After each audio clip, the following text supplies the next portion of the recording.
dibuat oleh siswa-siswi dari peminatan geografi. Baik pemirsa, sekarang saya sedang berada di tempat penyimpanan pupuk kompos padat dan juga cair, yang dimana pupuk ini ialah pupuk yang dibuat langsung oleh siswa-siswi dari peminatan geografi. Nah, sekarang saya sedang berada di tempat ini bersama dengan Balkis, yang merupakan salah satu siswa yang memilih peminatan geografi. Nah, hai Akis. Halo. Nah, jadi apa saja sih bahan-bahan yang kalian gunakan untuk membuat kompos padat dan juga kompos cair ini? Nah, bahan-bahannya itu sempat kita cari ya waktu itu pas pembelajaran geografi, yaitu salah satunya ada daun kering atau daun-daun yang kering yang sudah jatuh dari pohonnya. Itu tapi yang kalau misalkan dia ada yang basah dan yang kering, kita milih yang agak lembab karena itu lebih lembab, lebih bagus. Nah, lalu campurannya itu ada air beras yang akan dicampurkan oleh daun kering yang sudah kita cari tadi. Baik, jadi Balkis, di manakah kalian bisa menemukan bahan-bahan untuk membuat kompos padat dan kompos cair itu sendiri? Kita dapat menemukan bahan-bahan tersebut itu di lingkungan sekitar kita, misalkan daun kering yang sudah berjatuhan dari pohon itu bisa kita manfaatkan sebagai pupuk kompos, dan juga bekas air rendaman beras. Nah, bekas air rendaman beras ini bisa juga kita manfaatkan untuk dicampurkan ke daun kering yang sudah kita dapatkan di lingkungan sekitar kita. Baik, terima kasih Balkis. Baik pemirsa, kembali lagi dengan saya. Jadi sekarang saya sedang bersama salah satu siswi dari peminatan geografi yang melakukan praktik baik dalam pembuatan kompos padat dan juga kompos cair, yaitu saya Aprilia Melda yang berasal dari peminatan geografi. Baik, Melda, mengapa kalian dalam peminatan geografi ini memilih untuk membuat kompos padat dan juga kompos cair? Kenapa kalian memilih dalam pembuatan praktik baik ini adalah pembuatan kompos padat dan kompos cair? Karena bahan utama dalam pembuatan pupuk kompos padat dan cair ini adalah bahan yang dapat kita temukan di lingkungan sekolah kita. Jadi yang dimana jika kita menggunakan bahan utama yang sudah berserakan di lingkungan ataupun yang ada di kebun kita, itu akan memberikan dampak yang baik untuk kita dan juga manfaat yang sangat menguntungkan bagi tanaman.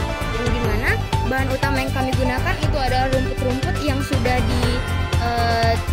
digunting ataupun yang sudah mati, yang akan kami gunakan untuk pembuatan pupuk kompos cair dan juga padat ini, yang akan berdampak baik untuk lingkungan dan manfaatnya bisa digunakan untuk lingkungan juga, seperti itu. Oke, baik. Jadi dari Melda sendiri, mengapa mereka memilih untuk membuat pupuk kompos ini sendiri ialah karena lebih ramah lingkungan. Kemudian siapakah guru yang terlibat dalam pembuatan kompos ini? Guru yang terlibat dalam pembuatan kompos ini yang pertama adalah wali kelas kami untuk guru peminatan geo sendiri, yaitu Miss Dini, dan guru yang membantu kami untuk pengelolaan pupuk kompos ini yaitu Mr. Andi. Oke, baik, terima kasih Melda. Baik, kembali lagi dengan saya Ayesa.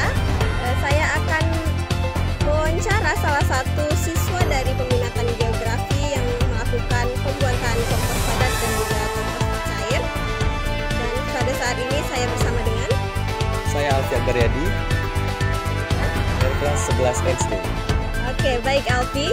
Jadi bagaimana cara kalian bisa mendapatkan hasil yang baik dari pembuatan kompos itu sendiri? Oke. Nah, jadi yang paling pertama yang harus kita lakukan itu adalah menyiapkan bahan-bahan dan alat-alat yang akan kita gunakan. Misalnya, kita harus menyiapkan sampah-sampah kering, daun-daun kering yang betul-betul kering dan tidak masih berwarna hijau. Daun-daun kering itu harus berwarna coklat dan betul-betul kering. Kemudian diperlukan juga kerjasama tim yang sangat solid di sini, karena setiap per minggu itu kita bakalan ngecek nih si kompos ini apakah udah terurai apa belum, karena kalau tidak dibuka maka dia ketika mau dipanen dia itu akan meledak. Itu sangat berbahaya sekali.